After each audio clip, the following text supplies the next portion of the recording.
ওই মামা, মৃত্যু আর বিয়েতে কি অদ্ভুত একটা মিল, তাই না? মনে আছে মামা, উদ্ধতে একটা কবিতা লেখা হয়েছিল ঠিক এমন ভাবে। তোমাকেও পালকিতে ওঠানো হলো আর আমাকে ওঠানো হলো খাটিয়ায়।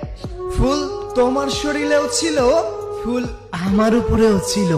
পার্থক্য শুধু এতটুকু ছিল, তুমি সেজেছিলে আর আমাকে সাজানো হয়েছিল। আমরা দুজনেই নিজের ঘরে চললাম, তুমিও নিজের ঘরে চললে, আমিও। তফাৎ শুধু এতটুকু ছিল, তুমি নিজে উঠে গেলে আর আমাকে উঠিয়ে নেওয়া হলো।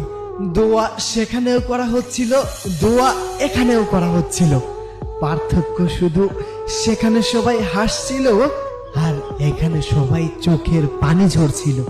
কাজী সেখানেও ছিল, মৌলভী এখানেও ছিল। তোমার জন্য দোয়া করা হলো আর আমার জন্য জানাজা পড়ানো হলো। পার্থক্য শুধু এতটুকু ছিল, তোমাকে আপন করা হচ্ছিল আর আমাকে দাফন করা হলো। কই, শেষ সময়টা তো মিলল না। তোমার নতুন জীবন শুরু হলো আর আমার জীবনের গল্পটাই শেষ হলো।